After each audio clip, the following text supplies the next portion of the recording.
एक आदमी जो दुश्मन के बीच सालों तक रहा, उनकी तरह जिया, उनकी लैंग्वेज बोली और फिर भी कभी पकड़ा नहीं गया। सोचो, अगर आपको अपनी पहचान छुपानी पड़े, हर दिन एक नई एक्टिंग करनी पड़े और एक छोटी सी गलती आपकी जिंदगी खत्म कर सकती हो। ये कोई फिल्म नहीं है, ये रियल लाइफ है, एक ऐसे इंसान की जिसे दुनिया जानती है, अजीत डोवल के नाम से। 1968 केरला का एक सिंपल सा लड़का आईपीएस ऑफिसर बनता है, लेकिन अजीत डोवल का माइंडसेट अलग था। उन्हें सिर्फ यूनिफॉर्म पहनकर ड्यूटी नहीं करनी थी, उन्हें देश के लिए कुछ बड़ा करना था। उनकी शार्प थिंकिंग और फियरलेस नेचर ने उन्हें जल्दी ही एक अलग रास्ते पर डाल दिया। वो जुड़ गए इंडिया की सबसे secret agency, research and analysis wing यानी रॉ के साथ।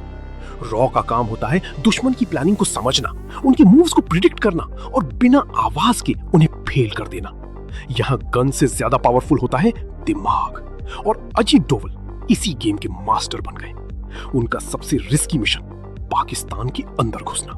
ना कोई बैकअप, ना कोई ऑफिशियल आइडेंटिटी, बस एक नई पहचान और एक डेंजरस मिशन। वो वहां एक आम इंसान की तरह रहे, लोकल लोगों के बीच, उनके साथ खाते पीते बात करते, लेकिन अंदर ही अंदर वो एक साइलेंट ऑब्जर्वर थे। हर छोटी बात नोटिस करना, हर इंफॉर्मेशन को कनेक्ट करना, ये उनका रोज का काम था। सोचो, 7 साल तक रोज एक झूठी आइडेंटिटी के साथ जीना, ना किसी पर भरोसा, ना किसी को सच बताने का मौका। ये सिर्फ करेज नहीं, ये मेंटल स्ट्रेंथ का एक्सट्रीम लेवल है। कहते हैं एक बार उनकी असली पहचान खतरे में आ गई थी। सिचुएशन इतनी सीरियस थी कि अगर सच सामने आ जाता तो उनका वापस आना ऑलमोस्ट इम्पॉसिबल था। लेकिन अजीत डोवल ने पैनिक नहीं किया। उन्होंने कामली सिचुएशन को समझा और अपनी इंटेलिजेंस से उस मोमेंट को हैंडल कर लिया। इसीलिए उन्हें कहा जाता है master of mind games. 1980s Punjab में मिलिटेंसी अपनी पीक पर थी, हर तरफ डर, वायलेंस और कंफ्यूजन। तब अजीत डोवल ने एक और रिस्की डिसीजन लिया। वो मिलिटेंट्स के बीच घुस गए, एक इनसाइडर की तरह। उन्होंने उनका ट्रस्ट जीता, उनको प्लानिंग को समझा और वो इंफॉर्मेशन बाहर तक पहुंचाई। ये इंटेलिजेंस बाद में इंडिया के लिए गेम चेंजर साबित हुई। एक और important moment, operation black thunder. इस ऑपरेशन के दौरान अजीत डोवल ने एक रिक्शा ड्राइवर का डिस्गाइज लिया।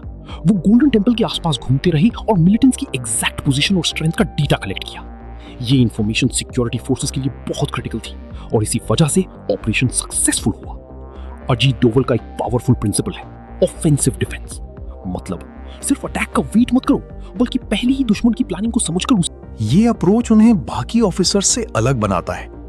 उन्होंने अपनी लाइफ का एक बड़ा हिस्सा शैडो में रहकर स्पेंड किया। ना कोई फेम, ना कोई पब्लिक रिकॉग्निशन, सिर्फ काम और देश के लिए डेडिकेशन। आज अजीत डोवाल इंडिया के नेशनल सिक्योरिटी एडवाइजर हैं, लेकिन उनकी असली कहानी उनकी उन मिशंस में छुपी है जिनके बारे में दुनिया अभी भी नहीं जानती। सोचो, एक ऐसी जिंदगी जहां हर दिन रिस्क हो, हर पल एक टेस्ट हो, और फिर भी आप कभी पीछे ना हटो। ये कहानी है एक ऐसे इंसान की जो कभी हेडलाइंस में नहीं आया, लेकिन हर क्राइसिस में देश के साथ खड़ा रहा। अजीत डोवाल एक नाम नहीं, एक साइलेंट वॉरियर है, और शायद आज भी कहीं ना कहीं कोई मिशन चल रहा है जिसके बारे में हमें कभी पता भी नहीं चलेगा।